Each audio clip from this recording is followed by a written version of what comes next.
Creo que por lo menos aquí en Colombia hemos logrado que el humor ayude a señalarlos y no a incorporarlos, no a normalizarlos a los políticos en general, a los políticos colombianos, especialmente a los políticos caudillos, ¿no?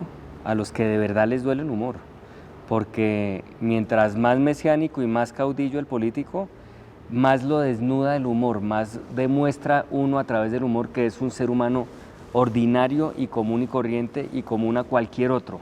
Y eso les duele mucho a los políticos, los desnuda.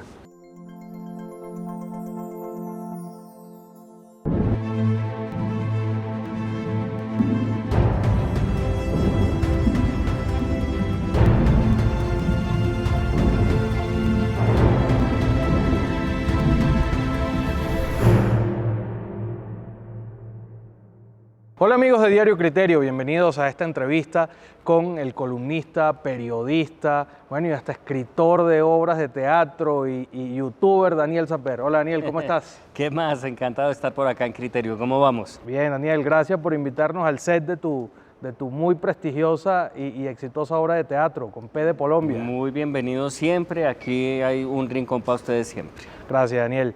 Acabas de quedar, según el estudio de cifras y conceptos, como el segundo columnista más influyente del país. ¿A qué lo atribuyes? No, pues a la generosidad de todas las personas que fueron encuestadas y yo supongo también que a un trabajo disciplinado de hace años como columnista que en este momento, gracias a lo que sucedió con los Danieles, explotó de la mejor manera en un momento pues ya muy maduro de mi carrera. Entonces creo que todo lo que sucedió con los Danieles ayudó pues a que prosperara todavía más el nombre que ya había logrado tejer disciplinadamente durante muchos años como columnista. Y que también en este país el humor es cosa seria, ¿no? Pues aquí el humor es un amortiguador fundamental. Este país produce a la vez tragedias y sentido del humor para aguantarlas realmente. Entonces, pues sí, espero que el humor también haya logrado que la columna tenga un registro alto porque además este gobierno ha ayudado mucho al humor. La gente también es injusta y no le reconoce nada al gobierno de Iván Duque, y yo sí le quiero reconocer que ha hecho muchísimo por nosotros los humoristas. Que si hay un sector que Iván Duque logró desactivar fue el de los humoristas, el de los caricaturistas, el de las personas que hacen memes, y todo eso es un logro del gobierno de la economía naranja. Tú lograste convertir al expresidente Santos en youtuber por un día, ¿no? Sí, desgraciadamente fue por un solo día. El trato era convertirlo en youtuber para siempre, para que dejara de hacer política. Pero los políticos nunca obedecen. ¿Y le vas a hacer ese mismo reto a Duque cuando se acabe su periodo presidencial? Va a ser al revés. Ajá. El reto va a ser convertirlo en presidente por un día. Él lo que es un influencer. Entre los políticos colombianos, ¿cuál te parece que es el más cómico? De verdad, prácticamente el presidente de turno siempre es el más cómico. Yo pensé que nadie podía ser más cómico después de Álvaro Uribe, pero Santos tenía unas salidas de humor involuntario sensacionales. Santos llegó a salir en calzoncillos en la primera plana del Tiempo estrenando una casa de interés social. Nadie sabe por qué, pero a él le pareció buena idea posar como si estuviera en el baño, salir en calzoncillos leyendo un periódico, aliviándose prácticamente, y consideró que esa era la mejor manera de comunicar que estaba entregando una casa. Entonces, todos han sido muy divertidos, me ha sorprendido para bien Iván Duque. Realmente Duque sí ha hecho una cosa de humor involuntaria que es fascinante. Es decir, cuando uno cree que no hay tema para el video, para la obra, para la columna, Duque siempre acude al rescate de uno, o imitando la voz de Alfa ante las tropas, o posando en el Muro de los Lamentos. Siempre hay algo de Iván Duque que ayuda a que uno no se vare. ¿Y no te da miedo, Daniel, que en el año que viene Colombia se empiece a escribir con P de Petro?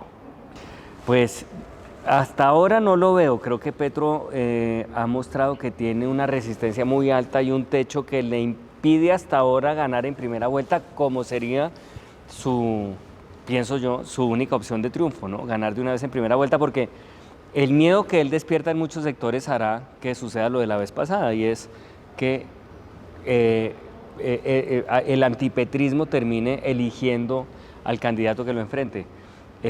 Vamos a ver si en esa terapia de Petro, en esa estrategia de tratar de ganar en primera vuelta, empieza a hacer alianzas tan impresentables que eso también a la vez termina desdibujándolo, ¿no? Porque ya Petro con este remedio de Pastor que era antiderechos LGTB, bueno, políticos de muy dudoso pedigrí, se termina aliando y eso termina deslegitimando su discurso de cambio. El Centro Democrático y el uribismo viven haciendo alertas sobre este tema, que hay que tener el ojo pelado, que en el 2022 la democracia colombiana puede caer en riesgo.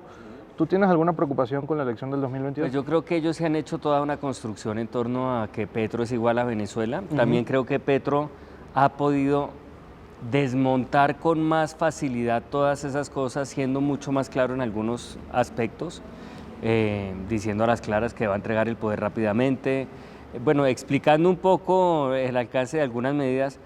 No sé qué vaya a pasar en el 2022, realmente veo el panorama muy incierto, me da la impresión de que los candidatos que están ya en la palestra no son, como que no se ve el caballo ese que viene de atrás hacia adelante y los pasa a todos, que es lo que suele suceder. No sé si será Rodolfo Hernández, me parece que esa es la pieza como extraña, refrescante, que puede coger impulso. Novedosa. Novedosa. Ajá. Petro creo que ha perdido el brillo novedoso que pudo tener en las elecciones pasadas. Y los candidatos de centro, pues, ambiguos, débiles, no emocionan, no son capaces de unirse. Porque ahora todo el mundo es de centro, desde Duque hasta Claro, todo el mundo. hay unos que se disfrazan de centro de la manera más desvergonzada del mundo, o politiqueros que tratan de decir que esa forma politiquera de hacer política es el centro, como esta Dilian Francisca, Toro y demás. Eso es mentira todo, esos son los de siempre y son partidos tradicionales con políticos tradicionales que están reacomodándose en el nuevo panorama que hay. Para mí los candidatos de centro son los que auténticamente son de centro, han tenido consistentemente un discurso de centro y no hacen parte, pues digamos que, de esa política tradicional, sino que pretenden hacer una política diferente o refrescante. Ahí está Fajardo, está Alejandro Gaviria, está el nuevo liberalismo de los Galán, está Robledo, en fin, ese tipo de líderes, pero para mi sorpresa no han sido capaces de juntarse. Parece que tuvieran más grande el ego que el entendimiento para comprender que tienen servida la presidencia, porque el país ha mostrado, por lo menos en las encuestas, consistentemente que no quiere estar en los polos. ¿Es posible derrotar la P de polarización? Yo creería que sí, yo creo que la gente no quiere caer ni en el petrismo ni en el uribismo. Pues no creo yo, lo dicen las encuestas, pero es increíble que esos líderes de centro que podrían interpretar todo eso no sean capaces de hacer entre todos una candidatura viable. No digo emocionante, ya no importa que sea emocionante o no, al menos viable, al menos que se junten para lograrlo. Pareciera que no, pareciera que van a repetir el triste camino de hace 4 años, del cual no aprendieron, y que ese café frustrado entre De la Calle y Fajardo se va a repetir hoy con otros nombres y quizás no alcancen a pasar a segunda vuelta, con lo cual quedaremos nuevamente a merced de la polarización y supongo yo que tristemente ganará el que no sea Petro, salvo que quien lo enfrente polarice aún más que Petro o produzca más miedo aún que Petro, que para mí sería la cabal. Es decir, lo que más le podría servir a Petro es que pase a segunda vuelta la cabal, porque creo que hay mucha gente, sí sería capaz de votar por Petro, con tal de atajar a la cabal. Hay más anticabalismo que antipetrismo.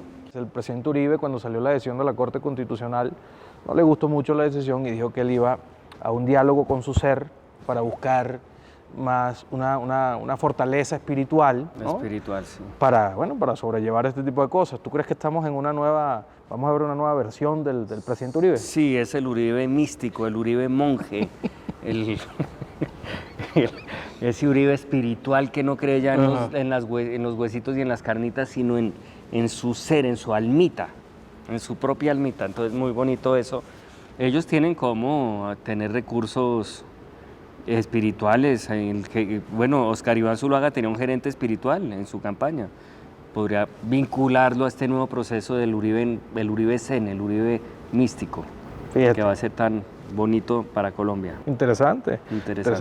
¿Se te ha pasado con P alguna vez la mano en alguna rutina o en algún sketch. Sí, permanentemente, claro.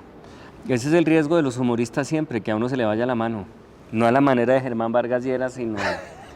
Ni de Rodolfo Hernández. Ni de Rodolfo Hernández.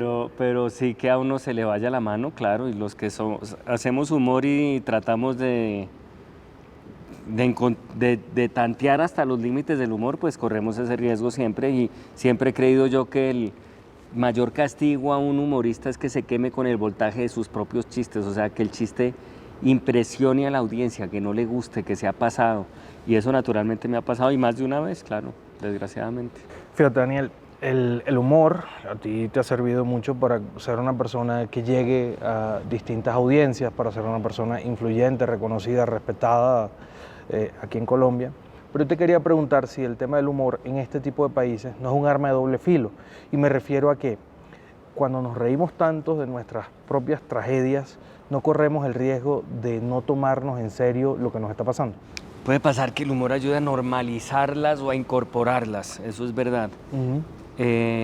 Pero hay que tratar en todo caso de señalarlas, y de todos modos el humor ayuda a convivir con ellas.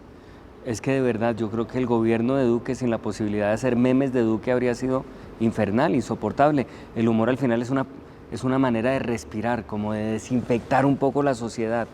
Y claro, puede llegar a tener o a correr ese riesgo, que uno termine incorporando y normalizando a gente como Uribe, pero yo creo que logra más su cometido en todo caso. O sea, creo que por lo menos aquí en Colombia hemos logrado que el humor ayude a señalarlos y no a incorporarlos, no a normalizarlos a los políticos en general, a los políticos colombianos, especialmente a los políticos caudillos, ¿no? A los que de verdad les duele el humor, porque mientras más mesiánico y más caudillo el político, más lo desnuda el humor, más demuestra uno a través del humor que es un ser humano ordinario y común y corriente y común a cualquier otro, y eso les duele mucho a los políticos, los desnuda. ¿Qué reflexión nos puedes dejar de cómo te han servido las plataformas o cómo te has adaptado tú a estas nuevas plataformas al punto de tener mucho más éxito que gente de repente más joven? Pues digamos que yo ya sabía cuando estaba dirigiendo una revista muy famosa en Colombia que se llamaba Soho, que el formato escrito iba a estrellarse, era como estar en el Titanic y estar viendo el iceberg, era inevitable, íbamos para allá y tal. Entonces yo ahí decidí renunciar, monté una productora con Semana que era como exploratoria, de buscar qué era lo que seguía, cómo era el cuento ese de los contenidos digitales y demás. Y eso me permitió empezar a observar todo lo que pasaba allí, que esas observaciones al final reventaron el día que tenían una firma de un libro que había sacado en la Feria del Libro, y fui a cumplir con mi firma y la feria estaba a reventar, pero de verdad como nunca antes había sucedido. Y pregunté en la editorial qué era lo que pasaba, y me dijeron que es que estaba Germán Garmendia. Y la única persona que sabía quién era Germán Garmendia, los que estaban conmigo, era mi hija menor. Dijo, no puede ser, ¿está Germán Garmendia acá? Y yo, pues sorprendido por sus precoces conocimientos literarios, le pregunté si lo conocía, si lo había leído, a qué movimiento pertenecía el maestro Garmendia, si era nerudiano o qué, porque era chileno, parecía. Y entonces me rapó el celular y me empezó a mostrar videos de Germán Garmendia, y ahí como que entendí bien que era un youtuber, y toda mi generación, porque fue toda una noticia que los youtubers colapsaran la Feria del Libro. Entonces hubo muchas columnas de escritores ofendidos y tal. Y ahí se me prendió el bombillo y yo dije, no, para meter el formato que va a ser el formato de estos tiempos es este formato, el formato digital, videos como hechos en casa, de fácil edición, que se suben a las redes. Este es el momento para transformar el contenido que hago a este tipo de formatos. Los puedo manejar, es decir, no se necesitan 1000 cámaras, ¿no? Imitándolos, a estos chinos puedo aprender cómo se hacen esos videos, y empecé a parodiarlos, y ahí me lancé al agua. Y ya pues digamos que en el agua he ido aprendiendo un montón de cosas de este mundo digital que es muy cambiante, que es muy difícil, pero la más importante de ellas fue descubrir que lo que hacía yo no era columnas de opinión, sino contenido de sátira política que debía encontrar la manera de trasvasarlo en frascos distintos, encontrarle nuevos formatos de expresión, y esos formatos pueden ser infinitos, desde, claro, un canal de YouTube, que es un poco el que me permitió hacer todo esto, pero también puede haber un formato escénico en el cual uno pueda verter toda esa sátira política y ponerla en este formato. pero también puede ser un juego de mesa, por ejemplo, pero también puede ser un videojuego, que en un momento dado también saqué un videojuego. Entonces, bueno, creo que eso fue lo que más cambió mi aproximación a los contenidos, ser capaz de meditarlos en la columna, que es el formato para mí más importante porque es el que le permite a uno pensar, pensar en los juegos de palabras, bueno, toda la parte más intelectual, la observación de la realidad, encontrar el lado ridículo de esa realidad. Entonces ese es como el momento más importante, pero cómo derivar de esa columna formatos que funcionen. ¿Cuál ha sido el político que más se ha puesto bravo contigo por alguna sátira? Uribe, Álvaro Uribe. Álvaro Uribe cometió incluso delitos para tratar de callarme, que fue hacer una gran campaña de difamación en mi contra, diciendo que yo era un violador de niños. Hay maneras de matar a las personas, unas físicamente muy evidentes con un arma o como sea, pero otras también moralmente, que a uno le digan que uno es un violador de niños es un atentado para matarle la honra a una persona, para matarlo moralmente, para que uno quede arruinado. Aún hoy no hay un solo trino que yo escriba en el cual no aparezcan cuentas uribistas diciendo que yo soy un pedófilo. Y eso es cortesía de Álvaro Uribe. A mí casi me matan por culpa de Álvaro Uribe. Él me echó a toda su tropa acusándome de que yo era pedófilo, acusándome naturalmente sin pruebas, porque evidentemente no lo soy. Y dentro de esa tropa hay gente muy peligrosa y muy mafiosa. Y por ejemplo, el famoso sicario de Pablo Escobar me la tenían jurada, porque él quería limpiar la sociedad de pedófilos como yo. Entonces fui muy amenazado por Popeye y fui muy amenazado por el uribismo, y dentro del uribismo hay gente muy extremista, muy peligrosa, muy dada a las armas. Y todo esto fue cortesía de Álvaro Uribe, que un día, desesperado de mí, simplemente se le ocurrió decir que yo violaba niños, así de simple, así de irresponsable. Entonces, sin duda, el líder político al que más le ha dolido la sátira y que más ha reaccionado, al menos, o más violentamente ha reaccionado contra ella, es Álvaro Uribe. Daniel, la obra, ¿cómo te ha ido? ¿Qué has aprendido? ¿Qué anécdota tienes? Pues hasta ahora muy bien, muy bien, muy bien. Yo había hecho antes otra obra a la que le fue muy bien, también de sátira política, que se llamaba Mi puta obra, y me costaba trabajo saber si era capaz de hacer la segunda, y pues por fortuna hasta ahora ha salido muy bien, se han agotado todas las funciones, y es un formato un poco parecido, quizás un poquito más escénico, tiene un personaje, el anterior por ejemplo era solamente yo como conferencista, esta tiene pues mi presencia de conferencista, pero también un ayudante que es Pachito, que me ayuda a traer las cosas y tal, y tiene más escenografía, pero sigue siendo el ejercicio periodístico de siempre, porque yo creo que es un formato periodístico y eso es lo que lo ha convertido en algo novedoso, en el cual comento la realidad que está documentada en esta pantalla gigante y hago observaciones críticas y divertidas sobre esa realidad. Entonces hasta ahora ha salido muy bien. Es un resumen humorístico del país que fundó Duque, que se llamó Colombia, él lo bautizó así, con ese lapsus. Y es un país en el que además han sucedido muchas cosas en estos 3 años que comienzan por P, ¿no? Ha habido una pandemia, ha habido un paro, una protesta, bueno, un presidente presentador. Entonces hago todo ese resumen en 1 horita y media más o menos, y yo creo que a la gente le ayuda a acordarse de las cosas que han pasado, y viéndolas así ya apretadas en 1 hora y media uno capta la dimensión del ridículo que ha hecho el gobierno. Bueno, muchas gracias, Daniel, y ojalá que te siga yendo de lo mejor, ¿eh? Muchas gracias, muy bienvenidos siempre aquí. Aquí habrá siempre un lugar para ustedes. Gracias, amigos. Daniel Samper, extraordinaria conversación. Les recomiendo que vengan a ver Con P de Colombia. Exactamente. Nos encontramos en una nueva oportunidad. Muchas gracias.